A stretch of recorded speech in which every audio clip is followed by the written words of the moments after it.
Here goes the record. Oh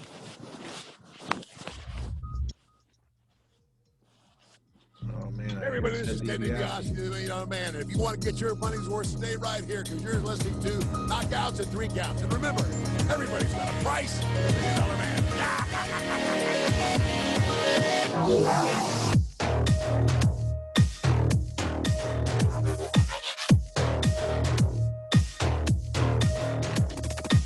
This is Don West here, and I'm telling you, Knockouts and Three Counts is the podcast, baby! Make sure that's the one you check out, because, buddy, like me, they're the real deal, baby!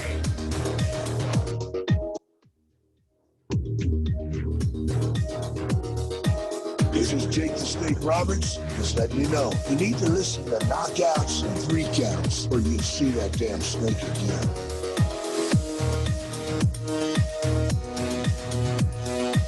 This is the Ring of Honor World Television Champion, a.k.a. Shane T, boy, the baddest champion you ever seen, boy. And you're listening to Knockouts and Three Counts.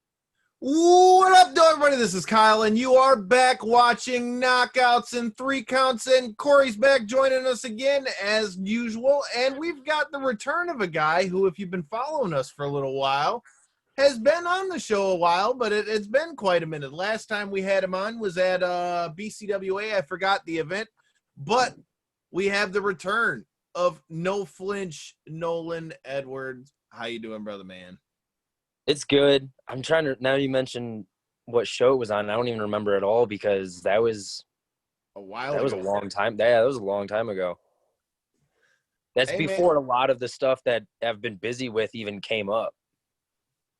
I know, man, and that's the thing. Like when first of all, throw out your social media, let everybody know where they can find you, all that good stuff. Everything's kind of the same. Twitter and Instagram is @_Nolan Edward. Other than that, I just highly advise people to get IWTV accounts so they can catch up on stuff, because constantly wrestling on stuff that's uploaded to that but can't really share it because you got to have the subscription. So I always plug social media on that. So let's talk about that first of all. Obviously, like I said, the first time we interviewed you, it was at BCWA quite a while ago, and before you kind of got into all the stuff that you're doing right now. So first of all, I want to go back a little bit before we get to that. As I mentioned, BCWA was first. So tell me what's changed. What was it that made you decide, you know what, I'm ready to spread my wings a little bit. I need to get out of state to kind of build my name. What was it that made you make that move? Because like you just said, a lot of the times when you're wrestling now, it's been on IWTV, so you can't just share it out. You've been out of state a lot. So what prompted the move? I guess, I don't know. I'd say quickly into wrestling, I realized that wrestling in places like Ontario or anywhere around Ontario and then Michigan specifically, wrestling the same people every weekend wasn't quite fulfilling enough. It's one of those situations where it's, if you really want to take this as serious as you can, try to get out as much as you can. And so what prompted the move would be, I actually got a job with Impact at the time that moved me down south. So that helped because now I'm completely in a new area, which led to me predominantly wrestling right now in the lower Midwest and South. So I'd say I wrestle more in Georgia and Indiana and Tennessee than anything, sparingly in Alabama and sometimes in Florida. But what prompted the move was just trying to get the name out there and then obviously finding work down there. Well, so and beyond just getting busy and like you said, finding work. Once you make that first real move, you kind of get used to being able to kind of jump around and go show to show and follow the train if as is. Right. Yeah. So when I trying to travel in general in the first place before the move was, I don't know, it's just something that happened every once in a while. When I did move, it was like I had no choice but to try and wrestle in 3, sometimes 4 different states in one weekend, and it's just like the busy schedule kind of just became normal. Yeah.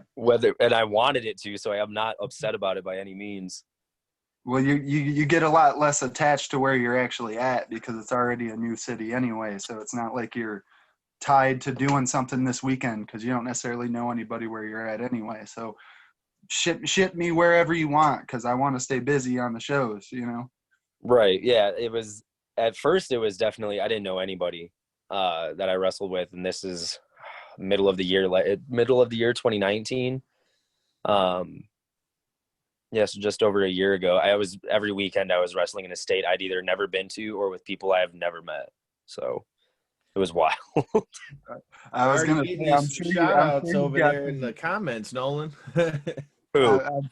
You've got Michael E. Brown, Nolan F. and Edwards, the future of the biz, and Dylan O'Neill says the sexiest man alive, I guess. Dylan or Michael is a guy that helped train me in kind of towards the departure I had in Flint, and I hope he's still listening. That's the best part about doing local podcasts and everything, right? Haven't talked to anybody in a while, get caught up. But he's a trainer over in Flint, and I honestly owe a lot of how I approach wrestling and how I approach character work, and anytime I need to take myself serious and try to reevaluate what I'm doing, I owe it all to how he made me view wrestling. It was that man's definitely seen me cry. He's definitely seen me be excited. So to see like he's commenting, I'm glad he's listening. So you already alluded to it. One of the big things people wanted to know about in tonight's show was your time in Impact. So first of all, before we get to your departure from Impact, tell me a little bit about how that came about and what exactly you were doing with Impact. So how it came about was it's kind of weird because I've told a lot of people about it, but I don't really talk about it on podcasts. So it's kind of like an old story to me. But I guess it is kind of new to a lot of people. So when I joined Impact, it was because, to be completely honest, I was living out of my car training at the Can-Am Wrestling Dojo in Windsor, Ontario, Canada. And I had a production background because I went to a trade school for film, and I ended up working for MTV before wrestling. I didn't know that. See, not a lot of people know that. It's like I always describe it as I don't, but I could have a wife and 5 kids and nobody would know because wrestling is wrestling, and I always get the wrestling aspect of my story across over anything else. But not a lot of people knew I had a production background, and then I worked for reality TV shows. So what shows did you work with? And I worked on Catfish and Real World. No shit. Yeah. So so you got to tell me, how legit is Catfish? Oh, it's very legit. Whenever anybody asks me, because that's a frequently asked question, the only time anything was staged, so to say, was there was this one time I remember we filmed an episode where we found somebody that knew the catfisher, and this interview segments that come where they're trying to figure out more about who's catfishing the host or whoever's on the show. She didn't want to be on camera. So we had her write down what she would say, what her responses would be to Neve and Max, the host. And then we just had an actress play her. So even what was not real was real. You know what I mean? Yeah. See, I just always wondered, man, because you never know. Like, you just see what you see on TV, and I'm like, come on, dude. No, the wild stuff you see on TV, it's that wild. Trust me. I've been there filming it 15 feet away, and it's just fear for life sometimes, I swear. Well, tell me a little bit about that, though. How do you feel that your background in film, how has that helped you in wrestling? It's helped me, and then it's also not helped me at the same time. So it kind of goes back to where I was like explaining how I got the job at Impact in the first place. It got me a production job at Impact in the office in Nashville, because they knew of my situation and they've seen my work and stuff. But I've always had an edge up on storytelling, because when I went through trade school, I was a screenwriting major. And I guess trying to tell a story in any way and like an artistic way is what I wanted to do,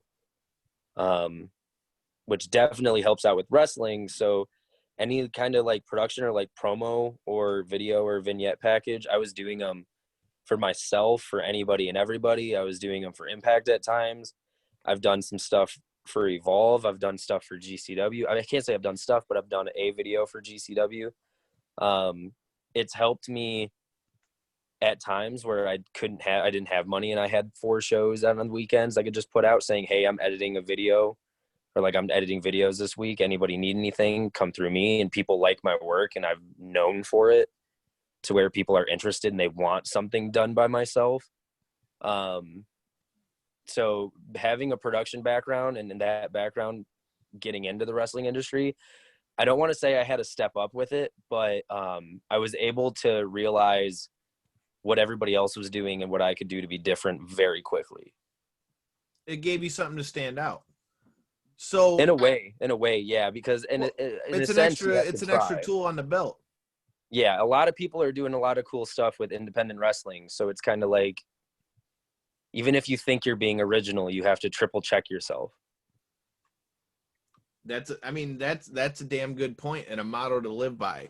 So we mentioned, you were training at Can-Am and that you were living out of your car when you got to Impact. So again, you can briefly go over your role, but what was it that made you leave there? Because, as we've seen, Impact has been blowing up. They've been doing their thing with Slammiversary and obviously getting people like Carl Anderson and, Gallows and all that coming over there. They're getting good names. So first of all, what were your thoughts on your time and why, and like, what made you leave? So as far as my thoughts on my time there goes, I have to thank them for putting me in an area where I could thrive, because could I have gotten down there eventually? Yeah. But I think going down to Nashville, the time I did, I was able to meet guys that run companies like SUP, Southern Underground Pro, and New South, and Action Wrestling in Georgia, and Paradigm in Southern Indiana, and all these places. It put me in the spot where I needed to be. But at the same time, I was also, here I am putting out stuff for myself production wise, and everybody likes it. But now here I am, I gotta edit 4 video packages for Bound for Glory to open the show. It was insane, and it was definitely a test to what I could do. I was always happy with my work. I was always proud of it, but I think me being in an area where, oh my gosh, wrestling is taken so seriously, and what got me to go to Can-Am in the first place was for wrestling, but then getting a production job and not like wrestling for them and getting a production job instead of that. So here I am, like, I'm not living in my car anymore. I'm in a new area. Like, I have the Tennessee flag behind me. I'm in a new area that I'm falling in love with. I've got a bunch of people and wrestlers surrounding me that take it seriously, but I'm thriving as more than I ever have as an independent wrestler. But I got to go edit other wrestlers' promos Monday through Friday. And then sometimes you have to go to a taping or go to a Twitch stream or an Impact Plus stream when this company is running that weekend and you had a spot, but you can't go anymore. My departure kind of came up where I was like, I've filmed for Evolve before. I know I've ran into you at Evolve shows in Livonia all the time, whether I was working the merch table with Cyrus or whether I was just filming ringside.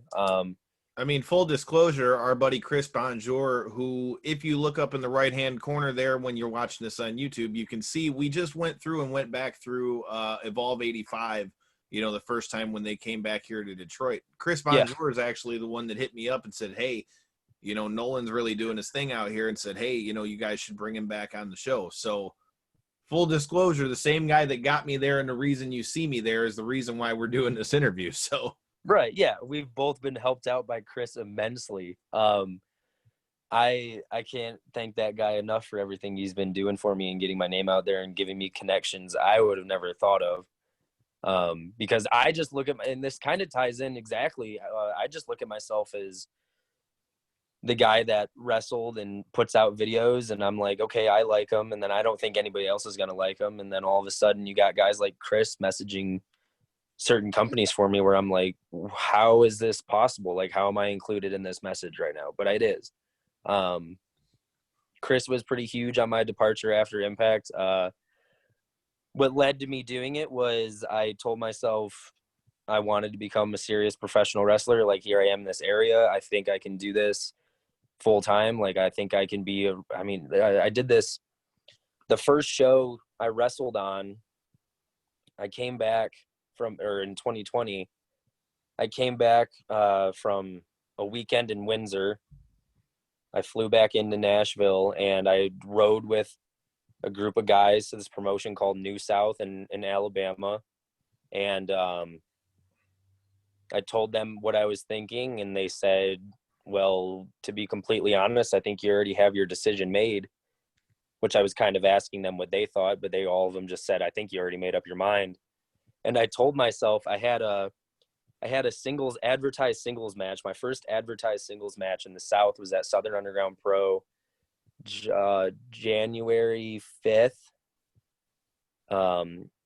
against Lee Moriarty. And I remember telling myself, okay, if you leave Impact, you're going to be homeless again. You're in a new state now. You're going to go right back to living out of your car. You're 20. I was 21 at the time. You're 21 years old. I'm 22 now. So is this seriously something you want to go back to do? Yeah. I was like, is this seriously something you want to go back to doing? And I remember I showed up to the venue, and I think I went to the bathroom, and I like looked in the mirror, and I told myself, if you do well tonight, because I didn't know if I was going to go back to Southern Underground Pro at all. Like, if I mess this up, won't get booked. If I do it well, maybe I don't get booked, maybe not, but it's definitely something I wanted. But I looked at myself in the mirror and I said, if you do a good job wrestling today, you quit Impact Monday. And that show was a Sunday. So you quit Impact tomorrow. And then I remember telling myself, if you don't do this well, like if I mess up in this match, or this match is not good, then I'll be 21 years old holding a camera, filming other people's stuff. But if I do well, I'll hold the camera further down the road. Right now is the time for me to be the wrestler I want to be, instead of taking a back seat every now or then. Hey man, I gotta respect it, because like Corey, I mean, so full disclosure, Nolan, like I said, Corey is new to the show, but he's more MMA oriented, so he's not so much the pro wrestling ilk. So a lot of times when we're bringing you guys on, I kind of have to, kind of catch him up and kind of let him know what's up with it. But like I've told you before, dude, Impact, like I said, and if you check in our past videos on our YouTube channel, we talked all about the WWE releases, bro. They're bringing in, big names over there. So for him to leave there, you're essentially leaving, I would say, the number 3 company, pretty much. I don't think they're definitely striving. And either way, they're one of the up and coming ones, right, nonetheless. So, I mean, it's a big move to leave, especially as a 21-year-old kid. Yeah, I'm aware of it. I gotta, not to jump back on you, but I just find it real interesting that we were initially alluding to it, and this was all organically, but we were initially, alluding to how it's a plus side that you were, producing all your own content and stuff, and then you sign on to be a wrestler, and then you end up just becoming a producer out of it. It's kind of funny how it's like a double-edged sword. Yeah. It was supposed to be a positive, but then it kind of ended up working against you and what you really wanted to do with the deal. Right. That's the best way to put it. That's kind of how I looked at it, but it took me a little bit of time to realize what I did to myself in a way. But if it wasn't, did they ever bring up you wrestling for them? No, it wasn't something that I even brought up. I was always just like, this is what they look at me as. And then it was more so I realized I needed to leave when I left, when I was asked to maybe not wrestle on the weekends. Like when they were like, well, you could be a producer, like instead of trying to do this wrestling thing. I actually have it written on my entrance jacket. it's in air quotes, and it says, I won't say who said it, but somebody said, I can't believe you're still trying to do this wrestling thing when here I am producing or not, like producing means like I was editing videos and like I was there in the editing room on Final Cuts, because producing has so many different. Well, what's your name on credits though? Was you on the scroll at the end? Because if you had producer credits to that point, you at least had, you know, a foothold in. We didn't have, when we got on Access TV, there wasn't any like a credit roll or anything, but I was on the Wikipedia list. I was on the Wikipedia crew. So, I mean, I had that. All right. Got his Wikipedia fame. I Oh, had my shit. Wikipedia fame. There's no PWI 500 Nolan mention, but there is Wikipedia mention. All right. Well, let's talk about something that has been getting mentioned a lot. As I mentioned, you know, Chris was the one that hit me up, you know, kind of put me on and kind of like let me know what you were doing out there. Because like you said, I mean, you haven't been in Michigan wrestling as much. So I didn't really know what you were doing outside of what I've seen on social media, because I had talked to him from what I've seen as well. Because as you mentioned, you know, you and I got to kick it a lot at Evolve and places like that, which I don't know if you and I remember. I think I remember the last time I remember seeing you at Evolve was right after we ended up in Bleacher Report because of Darby Allin.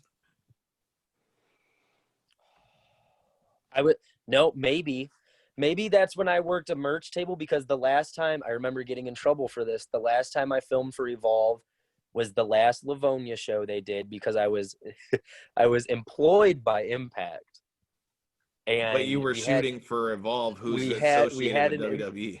We had an Impact taping in Dayton, Ohio, and then Detroit on a Saturday and Sunday, but Evolve was in town Friday. And I paid to do the Evolve tryout, and then a gentleman named J-Rock got it on the show out of all the tryouts, and then they needed somebody to film ringside, and I've done it for them before. So they were like, hey, Nolan, do you mind doing this? And I was like, no, not at all. And so I remember showing up the next day and then being sternly talked to about how I was working for that company and then filming for Evolve, which is tied in with a completely other company. Crossing all the big lines. But like I said, you were talking about things that people can find. Okay, the first big thing that I would say really that I saw that really was like, damn, all right, this dude's really, you know, getting himself out there, was your appearance at the IWTV pay-per-view for Heavy Hitters. So tell me a little bit about that match. And like you just said, man, like, and that's one of the things I know you wanted to talk about, Corey, was his upcoming schedule. So tell me a little bit about, you know, these shows that you're getting to work on IWTV, what's your experience been like with it, and just give us your overall thoughts on it. So Corey will like this. There's this promotion. I mentioned it earlier when I mentioned some of the promotions I wouldn't have been able to get to if I didn't move. Paradigm Pro Wrestling is ran by it's ran by a lot. It's a hodgepodge group of promoters, and I am lucky enough to try my hat in it and promote the pre-shows for the show. So it's not just a good show, but what you don't see is also good. That when you're walking in and there's some guys wrestling, they earned it, and I made sure that they got those spots. But Corey will like it. So they recently started doing like heavy hitter tournaments and UWFI tournaments and shoot style wrestling. Like we have Stephen Bonner on shows. We have Tom Lawler, even though he's more kind of a wrestler now with MLW and everything, but we have an upcoming Tom Lawler show. is still Tom Lawler, dude. I got to see him throw down at MLW in New York and got to chat with him about coming on the show. So, Tom, if you check this shit out, brother, the door is always open. We have Dan Severn coming in later. We have an important match coming up where it's Tom Lawler versus Stephen Bonner, and there was a joke about it being an eye for an eye match. Whether that happens or not, I'm not sure, but I'm going to be there to watch it either way. But at Heavy Hitters, it was the first live streamed IWTV show, because if you're not familiar with IWTV, you can upload stuff or you can have a live stream spot, kind of like similar to a pay-per-view. It was Paradigm's first live stream, so to say. And it definitely was where I got the most eyes put on me during quarantine. I started getting eyes on myself because SUP does live streams when I wrestle guys like Lee Moriarty and Big Beef at SUP. And then, but Paradigm had their first live stream where I wrestled Kevin Koo, who also recently just got signed to MLW. It was kind of like a showing out party. And in the main event, since I beat Kevin Koo, I was able to wrestle for a little bit Tom Lawler before I ended up getting kicked in the temple enough to where I just got knocked out. But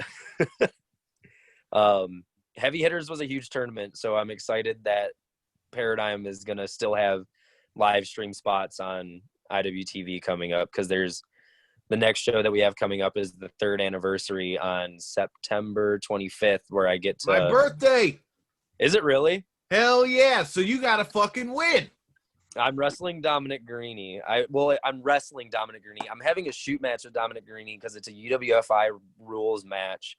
And I don't really know how to explain it. It's just going to be carnage, but that'll be my second encounter with Dominic Guarini at the Paradigm 3rd anniversary. So what are your thoughts on that, though? Because for those who don't know, I tried to fill Corey in a little bit, but again, I like to do my research on these things because I try not to be a dummy when I get on here. But Right. I've been watching Dominic Guarini for a while in MLW. I'm also aware that he has a purple belt in jiu-jitsu. So do I. But I've been watching him for a long time. They've had him teamed up with Tom Lawler and them as well as part of Team Filthy and things like that. But one thing I didn't know until I did my research, which is very interesting, that he was trained by Johnny Gargano and Candice LeRae.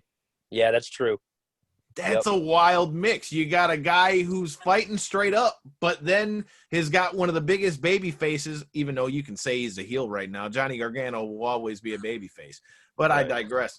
But yeah, man, I mean, that's quite the match for you. And like you said, it's UWFI rules. So what are your thoughts on that? And obviously you've already gotten to tangle it up with Dom. So what are your thoughts on it in the UWFI rules? To be completely honest, I think the first time me and Dom wrestled, obviously there's pins in normal matches. There's not in UWFI rules, but I wouldn't separate the two much, because whenever you wrestle Dom, it's very much so you can walk in as confident as you want, but it's his match. Like he's gonna, you can't, it's hard to get him to stray away from how he was trained, because that's his life, Brazilian Jiu-Jitsu and pro wrestling and combining the two. So if anything, going into it, I really just have to think about what didn't go right for me the first time we wrestled and try to change that. So how do you win this match then? Knocking him out. I feel like that's my only option. All right, you heard it here first. If you're going to be checking out Paradigm Pro Wrestling, we need to see Nolan Edwards get a knockout. But that leads me into another question that I got for you. So you're talking about knocking people out. I also see that you've got a new nickname to you, No Flinch Nolan Edwards. Yeah. So tell me where the hell that comes from. And you're going to need not to flinch if you're going to be going against a guy like Dom Guarini. So tell me a little bit about that. So the No Flinch nickname came to be by everybody else. I wrestled at this show called Action Wrestling in Tyrone, Georgia, and which I'm just coming off a weekend back down in Georgia again this past weekend, where I had what is being called the most violent match in action wrestling history. Myself against Angelus Lane in a just normal match. But I got the No Flinch nickname from a guy named Sobro Mose, who has his own podcast down there in Nashville, and he's huge in the independent wrestling scene down in the South. I went on his podcast, and he said, when you got hit in the back at Action this past weekend, you didn't flinch. So we got to call you No Flinch Nolan. And I wrestled at Paradigm the next weekend, and it was Jay Rose, who you've probably seen at GCW and Black Label Pro and all these places doing his thing. He does ring announcing for Paradigm. He's one of the guys with his name in the hat there.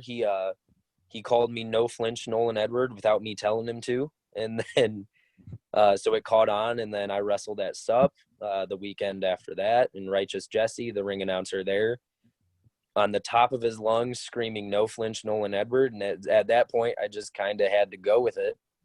I was like, okay, this is just one of those things you can't change. Which has You since like the name at least? Ooh, it's a given. It's a given. If you when you watch my wrestling, you have no choice but to think, okay, wow, yeah, he's not flinching. So I'm notorious for taking the forehead chop and asking for more. That's whenever anybody that has never seen me wrestle sees me wrestle for the first time, I always get told that I am associated with me taking forehead chops. Well, Interesting, but it fits the no flinch gimmick. I mean, it's not a gimmick; it's real life. So, two parts actually. I mean, from what I did my digging, preparing for the interview myself, it seemed like you were the one giving a lot of the chops, man. It looks like you were out there slapping up some fools. that's just how it. The best way for me to put this is, I chose a business where every time they tell you how to approach it, they tell you that this is a work, but I'm not here to work. I'm here to shoot. I like it, dude. Hey, man, nut up or shut up. But Exactly. You've alluded to them twice now. You've alluded to Action Pro. What the fuck is it that you've got going on with Action Pro? So, coming off the cusp of, they had a doubleheader this past weekend. I'm on both shows, and I know we've mentioned IWTV before. Now is a good time for me to plug what's going on with Action. The two shows that I was on are dropping this Sunday and next Sunday, where you can watch the most violent match in Action Pro Wrestling history, which gave me the opportunity to announce what I can finally announce, because I've been waiting to, is October 2nd at, I want to remember, I believe it's also a doubleheader, but one of the shows, October 2nd, I finally get to face off of a man that I have literally filmed ringside for, that you've watched at Evolve shows. You finally we've got get to history see, with JD Drake. I'll get to yeah, that you finally get to see JD Drake versus Nolan Edward in an Action wrestling ring for the first time. I'm glad it finally gets to happen. He's definitely helped me and get my name out there, because he's just a good guy. He recognizes people that work hard, but now instead of filming ringside, I get to be in the ring with JD Drake. So, all right. That's a barn burner of a match. All right, Corey, when we get out of here, I'm going to have you go check out JD Drake, because for the way that man looks, he shouldn't be able to do the things that he does athletically. I'm a big fan of JD Drake. I've made no bones about that. But like I said, we've got history with Mr. you two Drake. got history. You two have history. We have some history, okay? So for those of you who are new to the show, like we said, the reason why me and Chris Bonjour know each other is because he's the one that was bringing us interviews like that one you can check out there in the top right corner when we interviewed now WWE superstar Austin Theory ahead of his match with JD Drake when they faced off at the Evolve 10th anniversary special, which you can watch on the WWE Network. But we're not here to talk about WWE. We're here to talk about the fact that I called out JD Drake.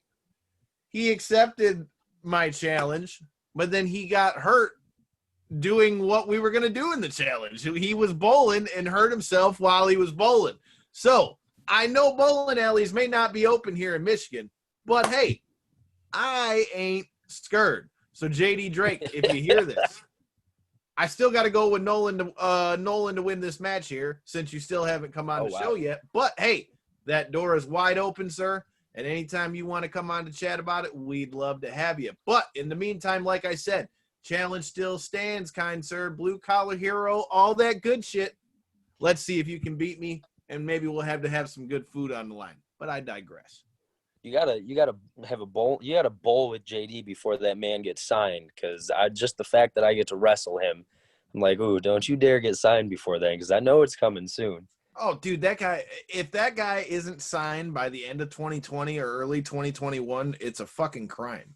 Quite frankly, I'm surprised he didn't show up on NWA before it went down the hole, because I don't know why. I feel like he fits perfect there. But Right. I don't know, man. Like I said, this guy, for anybody who hasn't watched it, great guy to watch in the ring, and it's a definite step up for you to be facing him. So we talked about JD Drake. Let's talk about what you're doing at Mr. Chainsaw Pro Wrestling. You've got quite the interesting match on that one, which again is going to be live on IWTV and IWTV if you're checking this out. Hey. But anyways, you're going to be facing Effie. So you've got quite the array of like different opponents that you're going to be facing here. You've got legit badass and Dom Guarini. You've got the blue collar hero and JD Drake. And now you just go to the complete opposite side of the spectrum. And now you're going to be facing Effie.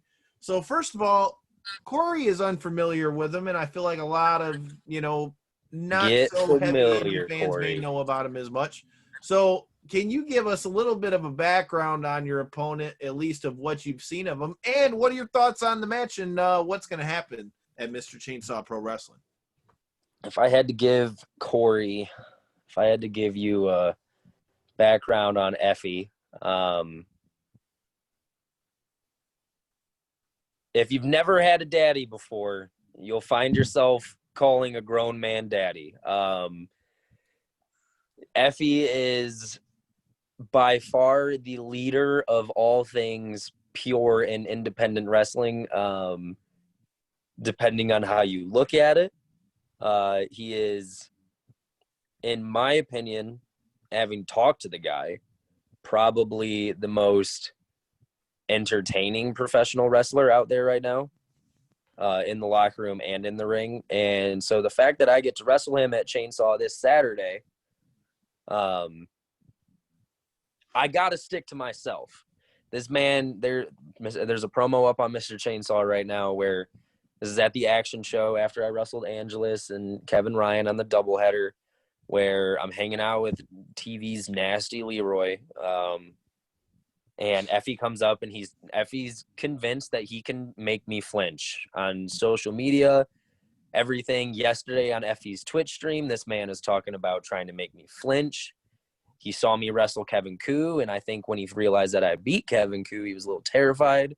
So if anything you can expect out of this match is Effie's going to try and make me flinch, but I think I can terrify Effie at his own game.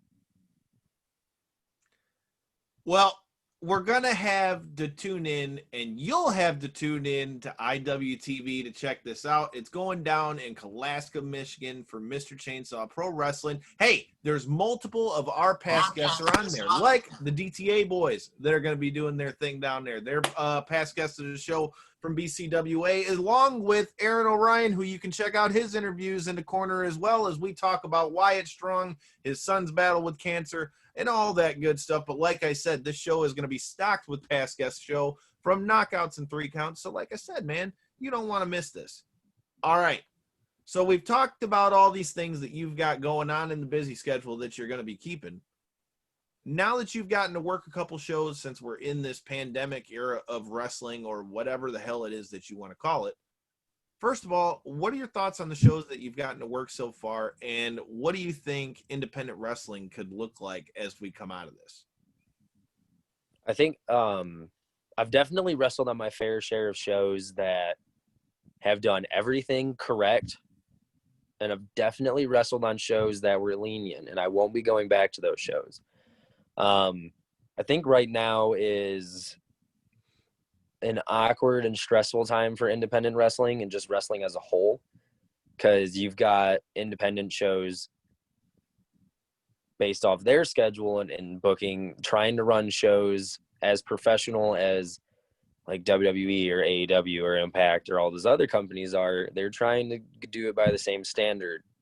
with all the protocols and procedures. And I've felt the most comfortable in locker rooms that I ever have, like at Action, Paradigm, everywhere I've been. As far as what I think independent wrestling can look like after this, I think it's time, as much as there will always be independent namestays, I think now is the time where you are being force-fed the next generation of independent wrestlers, with companies like Paradigm going live and getting lots more eyes on them, with companies like AIW, GCW, ICW New York still streaming. You're really getting to see, like, okay, here's who's been striving and working hard. Now's their chance. It's like they're available. And now this promotion is having more eyes on them because people are kind of forced to watch from home with limited crowds. So now everybody that's maybe not been seen as much as they'd like have been being seen. So like guys like me getting able to get on busy shows, like for some odd reason, I have a busier schedule now than I did pre-quarantine. So that helps me, and I'm not the only one. So I think the next step for independent wrestling, and what you're going to see come out of this, is just a whole new generation of the future of independent wrestling. I think we're seeing that a lot. Like Kyle was referring to earlier, I kind of covered more of the MMA side of the spectrum of the show. Yeah. But that being said, you're seeing that with a lot of the up-and-comers and the guys that are, not only presented the opportunity, but are rapidly pushing, even during the pandemic, to try to get fights and line things up and stay busy. You're seeing them get that opportunity. I mean, a lot of people are calling and trying to, now that things are opening back up and kind of getting rolling again, the phones are ringing, I know I can't say I'm a huge follower of UFC, but I do know that with what UFC is doing, there's a lot of new fighters getting chances, from what I've heard. Yeah. Well, that's a good thing to bring up. I mean, for those of you who tune into the show for the wrestling, and make sure you check it out, because LFA, the same as IWTV, is doing, on the independent wrestling scene. LFA is one of the feeders for the UFC. So all during pandemic, they've been running fights on UFC Fight Pass. We've had somebody pretty much off of every card that they've ran, including our interview with Darius Solo Beast Estelle, who's going to war this Friday.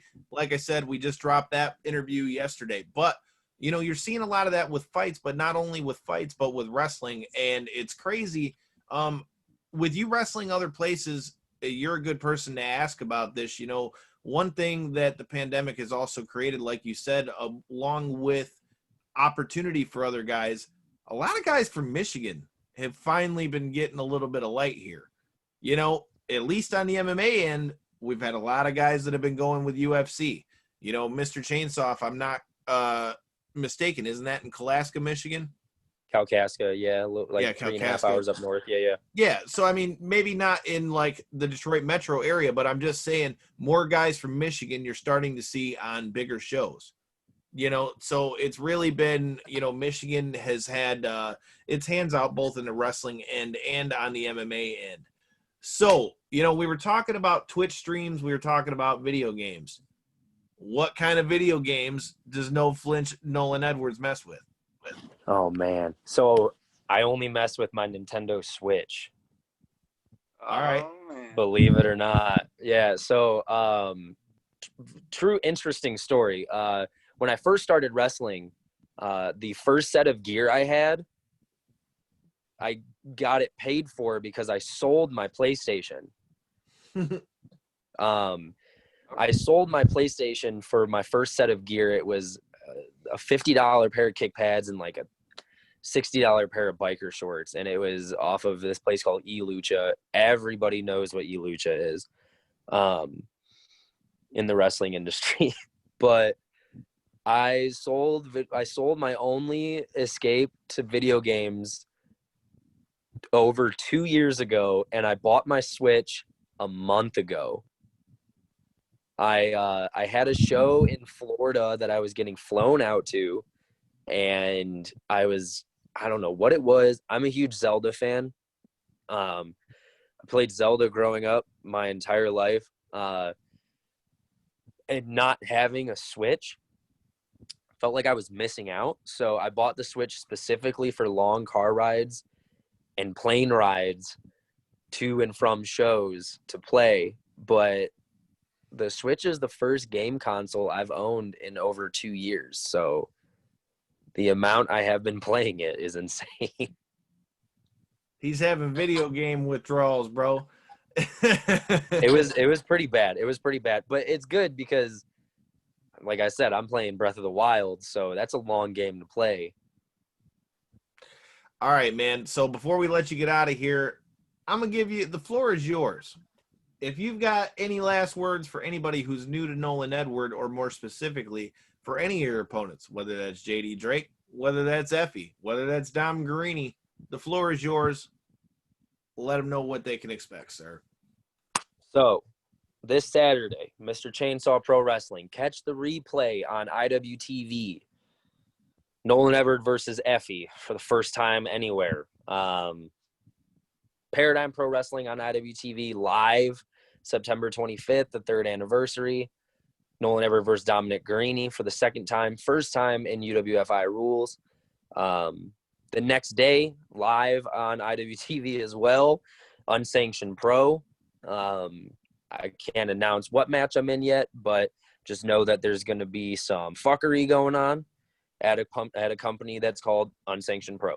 So people that are familiar with Nolan Edward being a hardcore wrestler, this is, if that's what you like watching me for, you're going to like this show. Complex Wrestling on the 27th. That's a long weekend. Sage Phillips. I'm in a futures tournament, the Scenic City Invitational Futures Tournament, October 2nd, the day before my first encounter with JD Drake. If anybody that knows my wrestling career and what I wanted out of it, it was to wrestle in a tournament. So being able to be in the heavy hitters tournament, it didn't end up how I wanted it being knocked out by Tom Lawler. But now I think I'm a little bit more familiar with tournaments, and now I get to go in the futures, which is huge in the South. It's big. And then the Collective. So the Collective is returning. GCW's Collective live on Fight, pay-per-view. I have a chance to wrestle AJ Gray at Southern Underground Pro day 1 at 4 p.m. And then the last day at 11:30 at night, Sunday, October 11th, I believe, 11:30 at night, Paradigm Pro Wrestling. Like before I mentioned, I can't say what match I'm in yet, but if you like death matches, you get to see Nolan Edward in a death match. Can't say against who is happening. As far as the future of it, just pay attention to social media. Like I said earlier, I'm always posting stuff. I'm always going to be posting content. Like, I have no choice. It just comes natural. Editing a video, if I'm not editing a video, I feel weird. So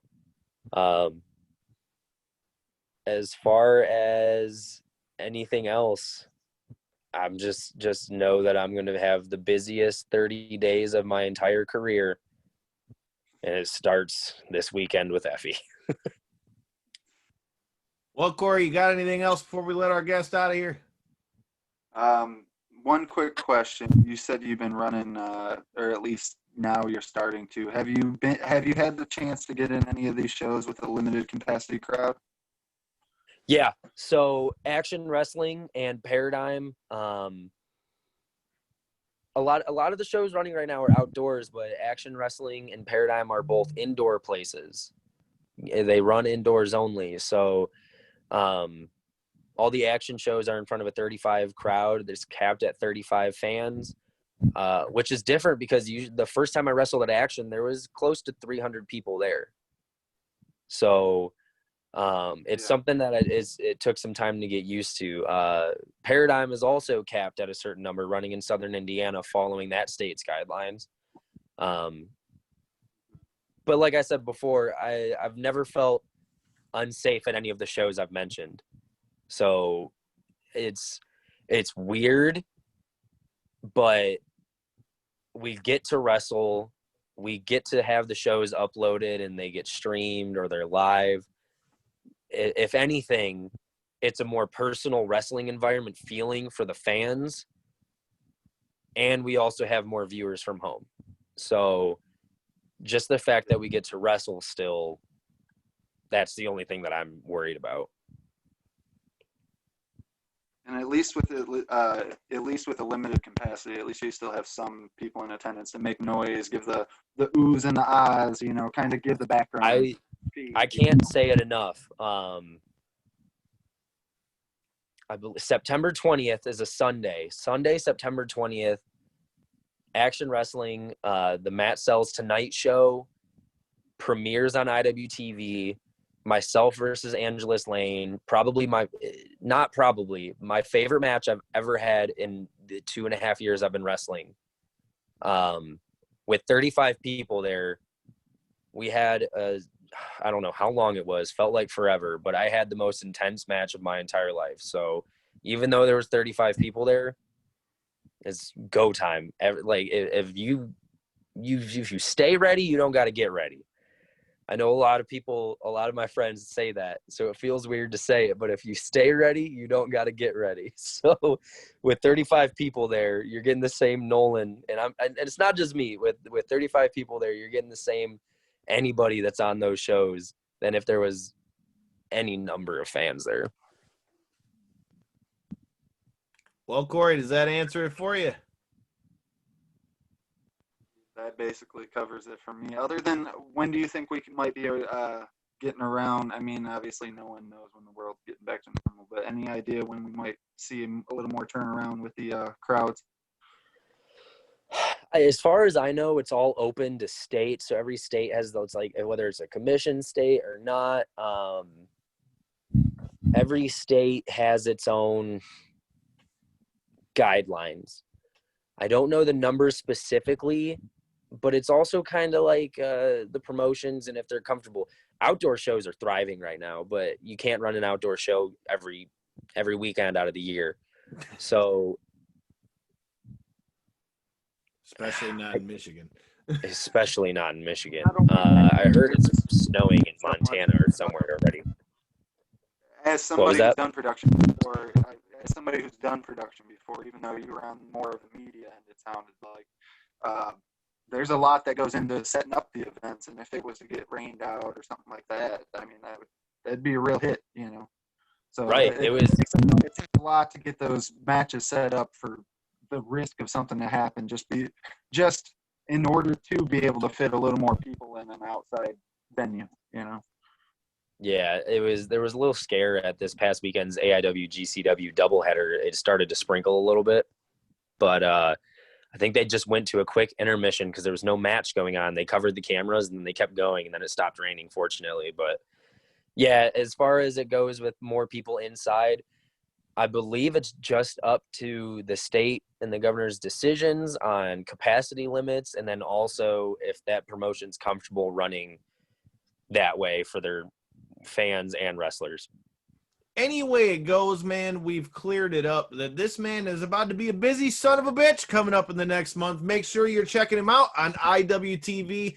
Anywhere of these shows are going to be, again, they'll be listed on all of our social media. Make sure you follow us at KO3C Pod on Twitter and Instagram. And hey, if you haven't already, make sure you hit that subscribe button so you don't miss any of the great interviews, not only on the wrestling side, but on the MMA side. So until next time, and in the in-between time, peace. Thanks for coming on, man. Appreciate it. Thank you guys.